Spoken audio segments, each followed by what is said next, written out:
Du coup, le texte que j'aimerais lire avec vous, c'est Matthieu 5. Et hier soir, j'étais avec Nathan et Mag, ils m'ont dit, on a su ça, du coup, on l'a lu à la réunion de prière. J'ai dit, trop bien en plus, ils savent déjà de quoi je vais parler, ils sont déjà dans le texte, et ça me fait plaisir de savoir que vous avez déjà pris le temps d'y réfléchir, et de prendre le temps ce matin aussi d'écouter ce que le Seigneur veut nous dire ensemble. Et du coup, juste pour nous mettre dans le contexte, parce que je pense que le contexte est super important. Alors on l'entend toujours, notamment ceux qui ont fait les instituts bibliques, on leur dit toujours le texte sans le contexte, c'est un prétexte, enfin il y a des jeux de mots comme ça. Mais là, particulièrement, je pense que c'est vraiment important. Et je vais vous dire un peu le pourquoi, et on va le découvrir ensemble. Ce que j'aimerais lire avec vous, c'est une partie du sermon sur la montagne, et ce sera juste le paragraphe qui ira du verset 13 au verset 16. Donc ce n'est pas beaucoup de versets, mais on va prendre le temps de les décortiquer, de voir ce que Jésus dit, à qui il parle et ce qui se passe. Ok ? On est d'accord ? Vous arrivez à me suivre ou je parle trop vite ? Parce que quand je prêche en Suisse, ils me font tous comme ça, mais ça va. Dans le sud de la France, ils arrivent à me suivre. Ouais, trop bien. Je crois qu'il y a quelques Suisses, il faut que je fasse attention. Pardon.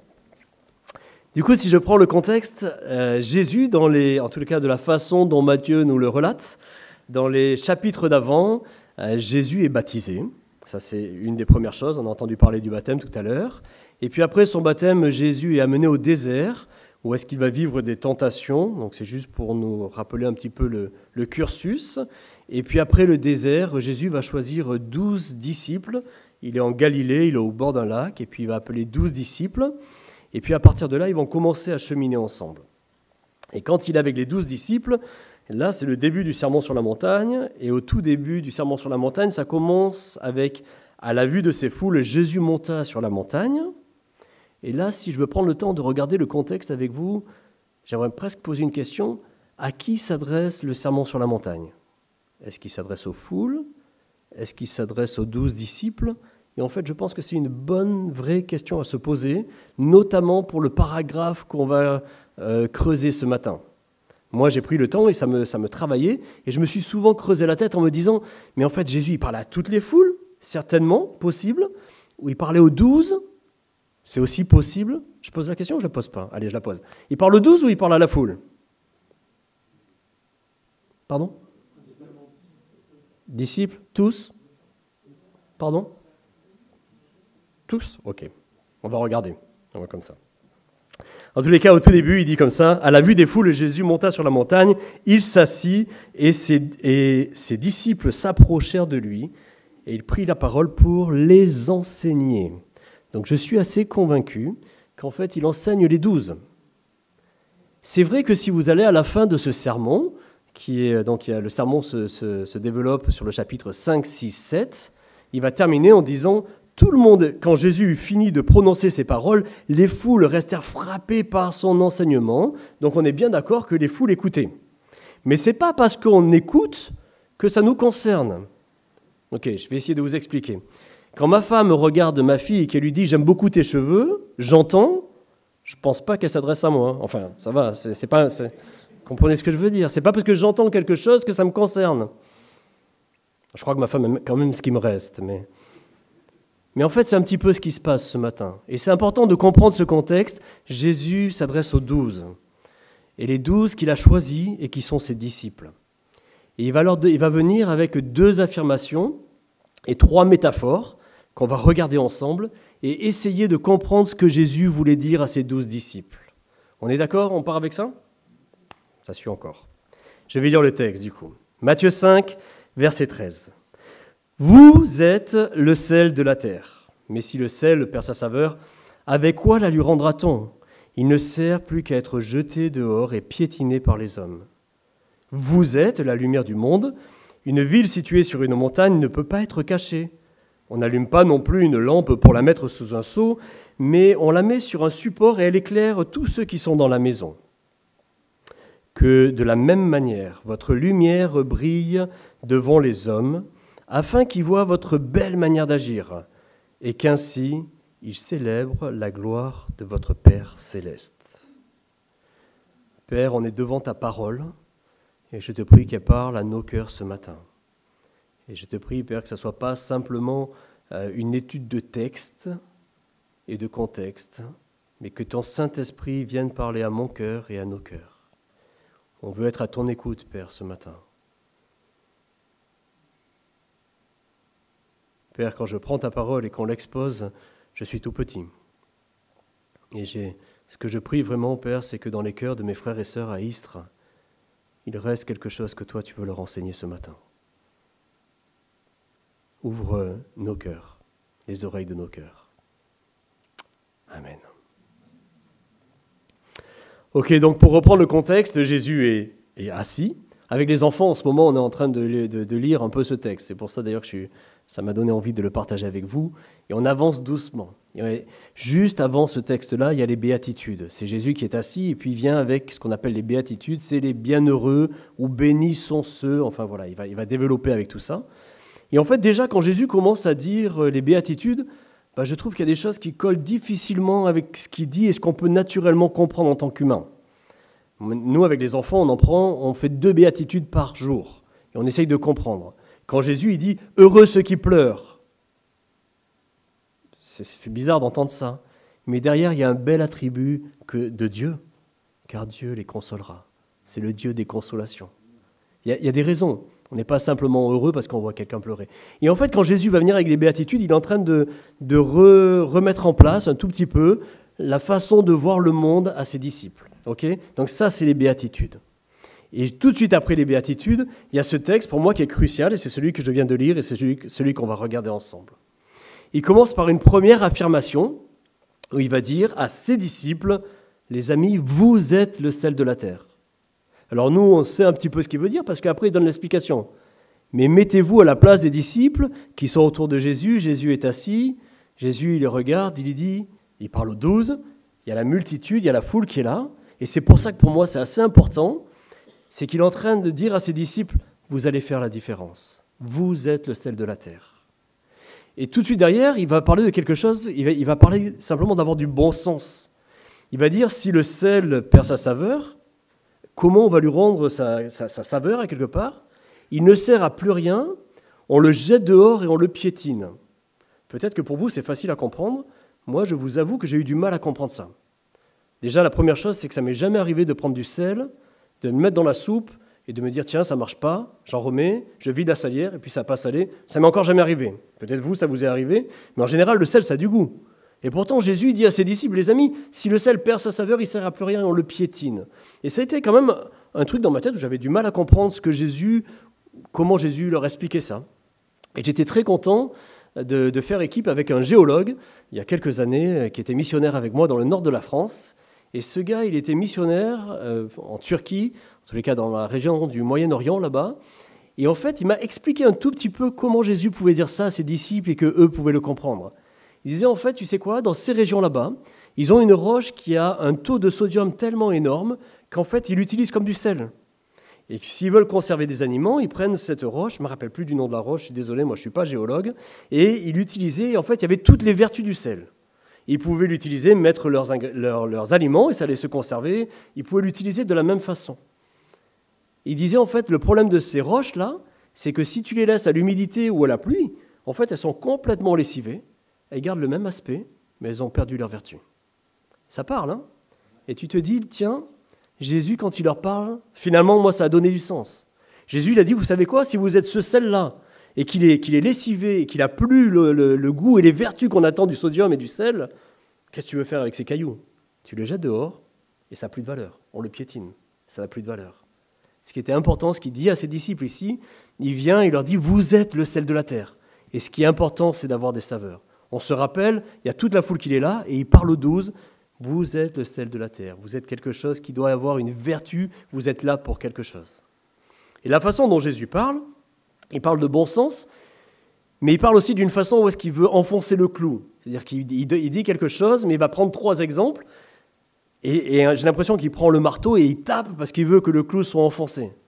Moi, quand je travaillais dans l'industrie, à l'époque, j'étais aussi chef d'équipe, et puis quand on faisait la pause, on allait tous à la machine à café, le café était payant, et du coup, ce que je faisais, c'est que je mettais un clou par personne qui venait boire le café, et celui qui mettait le plus de coups de marteau devait payer le café.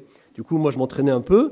Et en fait, le fait de taper tac, tac, tac, on enfonçait le clou. Et j'ai vraiment cette image avec Jésus. Alors, pas pour le café, mais l'image de Jésus où est-ce qu'il a vraiment envie de voir que les gens comprennent ce qu'il veut dire. Et c'est ce qu'il fait ici avec ses disciples. Il est là, il parle avec eux, il leur dit « Vous êtes le sel de la terre ». Et une fois qu'il leur a dit ça, je peux imaginer qu'ils peut-être ils font comme ça avec leur truc. Il nous dit quoi? On est le sel de la terre, ok. Et derrière, il vous dit « Vous êtes la lumière du monde ». Et quand il leur dit « Vous êtes la lumière du monde », il leur explique encore quelque chose. Derrière, il va parler d'une ville. Il est en train de leur dire, s'il y a une ville qui est sur une montagne, vous avez peut-être, vous, une image dans votre tête, mais c'est impossible que cette ville elle soit sur la montagne et que personne ne la voit. C'est pas possible. Moi, j'habite à Sisteron. Je ne suis pas du sud-est de la France, je suis du sud-ouest. Et je ne connaissais pas Sisteron avant que ma femme soit mutée à Sisteron. Du coup, on a parlé avec les copains et avec nos amis. On dit, on va aller à Sisteron. Et j'ai fait, je suis passé sur l'autoroute, il y a une espèce de forteresse, il y a quelque chose. Les gens ont tous vu. Même s'ils ne sont pas allés à Sisteron, vu que c'est placé sur une colline, peut-être vous n'êtes jamais passé à Sisteron, mais peut-être que vous avez pris l'autoroute et vous savez que Sisteron, c'est sur une colline et qu'il y a une forteresse en haut. Parce qu'on ne peut pas empêcher ça. Si vous êtes passé, vous voyez ça. Jésus leur dit, il y a des choses qui sont inévitables et c'est comme ça. Ça n'a pas de sens différemment. Il va dire, si on allume une lampe, personne n'allume une lampe pour mettre un chapeau ou un basket en anglais, je sais pas, avec un seau dessus. On allume la lampe, on pose un seau et on dit voilà, j'ai fait ce que j'avais à faire. On dit au contraire. On prend la lampe, on la met sur un pied de lampe et elle est utile et tout le monde voit dans la maison. Et Jésus est en train de leur expliquer, c'est l'histoire du clou et du marteau, où est-ce qu'il enfonce, c'est qu'il y a une utilité. Mes amis, vous êtes les 12 disciples. Et en fait, vous allez faire la différence dans ce monde. Et il y aura une utilité. De la même façon que le sel a des vertus, que la lampe, elle éclaire toute la maison, vous allez faire la différence dans ce monde. Une fois qu'il leur a bien expliqué ça, il leur donne après la conclusion et la synthèse de ce qu'il veut leur dire. Il leur dit que de la même manière, votre lumière brille devant tous les hommes. Et là, il leur dit, afin qu'ils voient vos belles manières d'agir. Ça, c'est le premier point. Et le deuxième, et qu'ainsi ils célèbrent la gloire de votre Père céleste. Et là, pour moi, il y a deux choses intéressantes que Jésus dit à ses disciples. Les gens, les foules vont voir votre façon de vivre, ce que vous êtes, votre façon d'agir. Ça, là, on est sur la montagne, mais ça va être votre vie, ça va être ça. En tant que disciple, les gens vont vous observer et les gens vont... C'est votre façon de vivre qui va faire la différence, votre belle manière d'agir. C'est dans l'action quand même que les gens vont nous voir qu'on est des disciples. Et ça, c'est le premier point. Et le deuxième point, et ainsi, ils glorifieront votre Père qui est dans les cieux. J'aimerais en fait vous donner deux témoignages. Et des fois, on a le droit aussi de reconnaître où est-ce qu'en tout cas on a le droit. Des fois, c'est bon de voir où est-ce qu'on n'a pas fait parfaitement et où est-ce que le Seigneur nous parle. Et moi, je suis content de vous dire des fois où est-ce que le Seigneur parle à mon cœur par rapport à ça. Et je vais vous raconter deux histoires. Il y en a une, elle a 3-4 ans, et il y en a une autre, elle est moins vieille, elle est hier après-midi.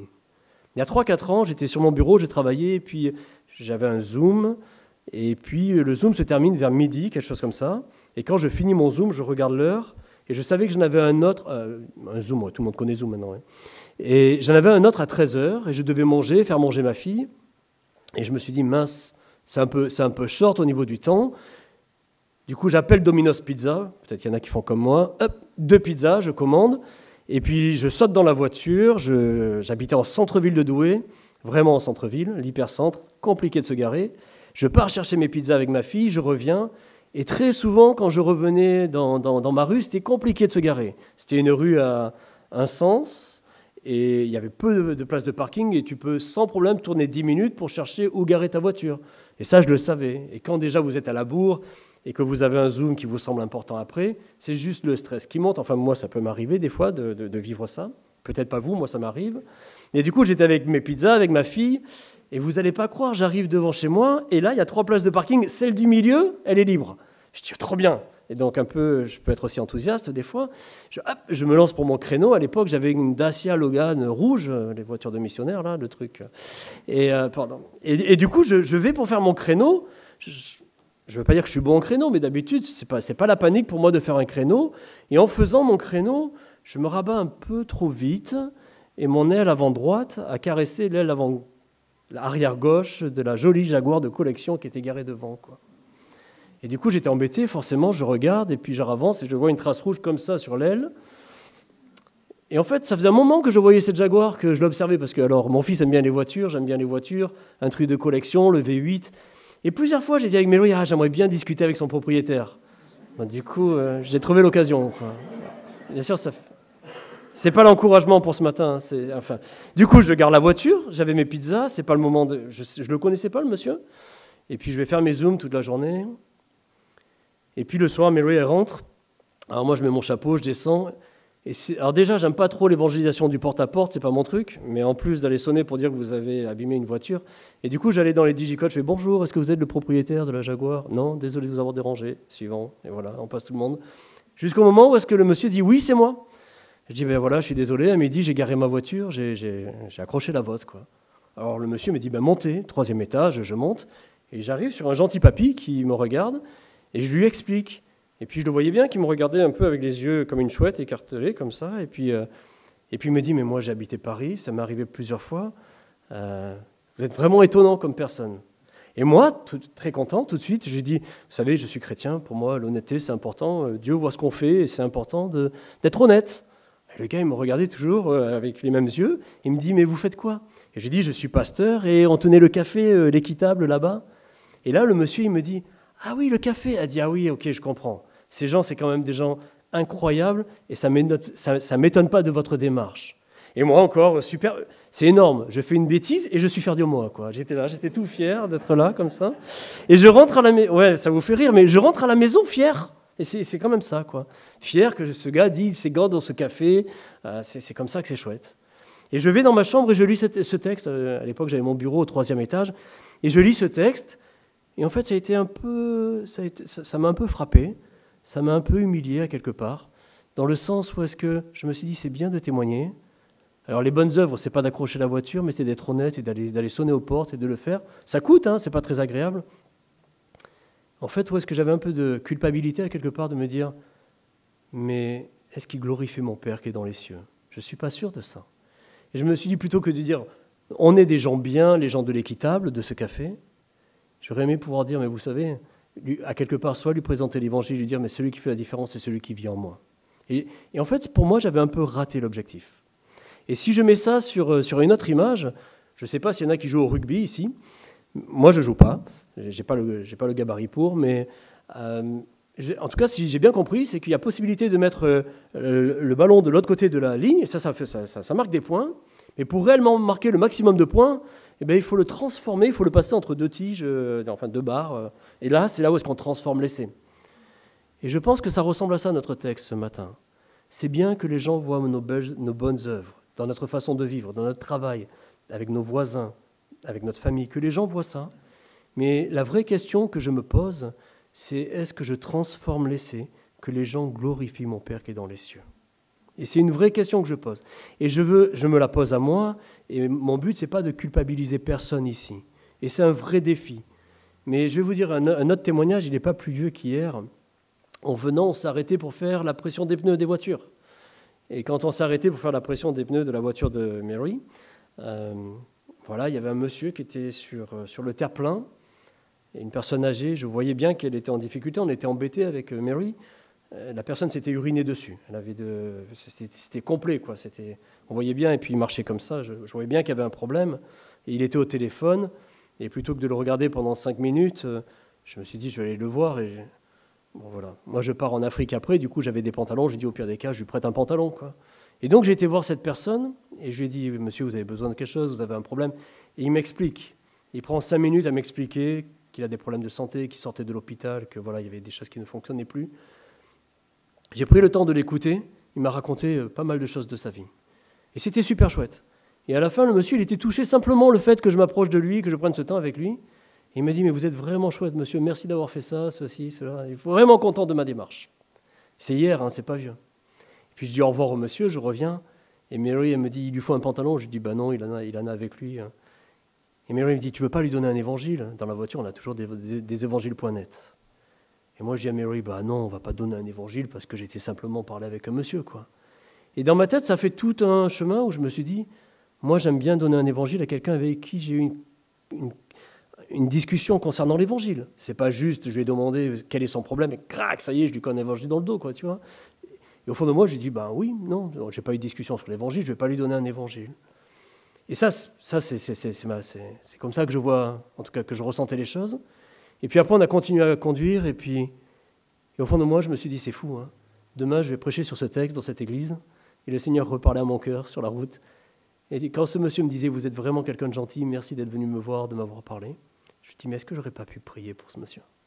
Parce qu'en fait, ce que les gens voient nos bonnes œuvres, c'est une belle chose. Mais est-ce que je transforme l'essai? Est-ce que c'est mon Père céleste qui est glorifié? Et on ne doit pas avoir peur en tant que chrétien de se dire, les amis, si les gens voient vos bonnes œuvres, c'est super. Il n'y a pas de fausse humilité en disant, oh, nous, on doit être des chrétiens discrets. Pas de problème. Que votre voisin voit vos bonnes œuvres. Et c'est un défi des fois.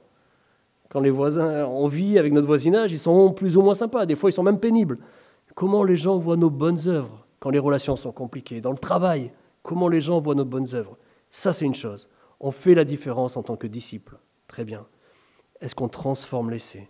Est-ce que les gens qui voient la différence glorifient notre Papa qui est dans les cieux? C'est la vraie question que j'aimerais nous poser ce matin. Mais avant de poser cette question, c'est que là, Jésus s'adresse à ses disciples. On est bien d'accord? Des gens qu'il a choisis et qui marchent à sa suite. Il ne s'adresse pas à la foule. Donc, grosso modo, et attention, je veux croire que dans la foule, certains sont devenus des disciples et qui ont accepté de suivre Jésus après. Pas de problème. Mais quand Jésus dit, et je pense que c'est du bon sens aussi, quand il dit à ses disciples, vous êtes le sel de la terre et la lumière du monde, ça concerne ses disciples. Et si aujourd'hui tu n'es pas encore un disciple de Christ, pardon de te le dire, mais ça ne te concerne pas. C'est pas que tu ne peux pas faire des bonnes actions, mais comment tu veux que ton Père dans les cieux soit glorifié si tu n'as pas accepté encore que ce soit ton Père dans les cieux et que ce soit Jésus l'autorité dans ta vie? Ce matin, on a pris la Sainte Seine ensemble, on a rappelé le sacrifice de Jésus à la croix. J'étais très content de faire ça, mais j'espère que pour nous tous dans cette pièce, ça a du sens. C'est le sacrifice qui nous réconcilie avec notre Créateur. Nos erreurs, mes erreurs, sont complètement éloignées de Dieu. J'aime beaucoup ce verset qui dit « Nos transgressions ont été éloignées, autant l'Est est éloigné de l'Ouest, autant Dieu a éloigné de nous mes bêtises, nos transgressions, mon péché, mes erreurs. » C'est bon de savoir ça. Mais par contre, il se passe quelque chose à la conversion. C'est que le péché, c'est déjà de ne pas reconnaître l'autorité de Dieu dans ma vie. C'est de croire que moi, je sais mieux ce qui est bon que lui. Et en fait, au moment où est-ce qu'on accepte à quelque part de suivre Jésus, c'est de dire, ok, il me réconcilie avec mon Créateur, mais aussi c'est de rendre l'autorité à notre Créateur. C'est lui qui sait ce qui est bon dans ma vie. Et ça, c'est la vraie conversion. Du coup, si tu as vécu ça, alors oui, tu es sel et tu es lumière, et ça, c'est ce que Jésus dit. Je reviens juste sur ce texte, et après, il faut vraiment que j'avance, parce qu'il me reste un quart d'heure pour présenter la mission. Je reviens vraiment sur ce texte en disant, quand Jésus vient, il ne dit pas, ce n'est pas une exhortation. Il ne dit pas, écoutez les amis, essayez de faire des bonnes œuvres, essayez d'être un petit peu sel, essayez d'être un peu lumière. Il vient avec des affirmations, il fait, mais mon gars, c'est comme ça. C'est comme la vie en haut de la montagne, t'es sel, t'es lumière, c'est comme ça. C'est une affirmation. Et en fait, cette affirmation, elle est valable pour toi ce matin, elle est valable pour moi. Et moi, ça me fait du bien de me la rappeler. Et pour vous dire franchement, sur mon bureau, j'ai mis quelque chose pour me le rappeler. Et c'est une petite salière. Et j'ai ça sur mon bureau. Alors, je ne sale pas ma Bible ni rien, mais je me rappelle simplement que Jésus a dit à ses disciples, et c'est valable pour moi aujourd'hui, Sam, tu es le sel de la terre. Et où est-ce que tu vis à Sisteron et quand tu te déplaces? Et demain, quand je vais prendre l'avion, je serai à côté de quelqu'un. Le but, ce n'est pas de l'assommer avec une Bible, mais de savoir que dans ce que je suis, dans ma façon d'être, je ferai la différence dans le monde. Si je vous dis pourquoi j'ai une petite salière, c'est parce que si Jésus dit « vous êtes le sel de la terre », pour moi, c'est important de me le rappeler régulièrement. Alors du coup, sur mon bureau, j'ai un petit truc comme ça, c'est les salières qu'on trouve dans tous les restos quand vous y allez ou des choses comme ça. Et en fait, je vous en ai amené, et là-bas, sur la table, j'ai amené suffisamment de salières pour tous les disciples qui sont ici, qui ont envie de se rappeler. Ça, c'est ce que Jésus a dit de moi. Tu es le sel de la terre. Et tu n'es pas obligé d'en prendre un, mais si tu veux en prendre une, tu la prends là-bas et tu l'offres. Et de temps en temps, tu te rappelles, Jésus a dit, c'est ça, c'est ce que je suis. Ça, c'est ton identité. C'est pas moi qui le dis, c'est Jésus qui l'a dit à ses disciples. Elles sont gratuites. Alors, c'est pas 10 chacun, prenez-en une, il en faut pour tout le monde. Mais si tu es un disciple, Jésus t'a dit, tu es le sel de la terre. Pars avec ça et rappelle-toi de temps en temps. Tu le mets dans ta poche, tu le mets où tu veux, mais rappelle-toi, c'est le sel de la terre. Si j'avais mangé avec vous, ce que j'aurais bien aimé faire, c'est de faire un repas sans sel. et juste de voir ceux qui ont pris un peu de sel pour mettre dans leur soupe. Non, je ne vais pas être tordu comme ça. Dieu nous rappelle, vous êtes le sel de la terre, c'est une chose. Ça, c'est le premier point que j'aimerais qu'on se rappelle ce matin, et que chacun se rappelle de cette identité. Et la deuxième chose, rappelle-toi une chose, c'est que autant que les gens voient les bonnes œuvres et les bonnes actions que tu fais, mais le plus important, c'est pas qu'ils glorifient. Très bien, l'église, elle est très chouette, mais que les gens, ils sont sympas, les gens dans cette église. Super. Transformez-les, c'est qui glorifie votre papa qui est dans les cieux.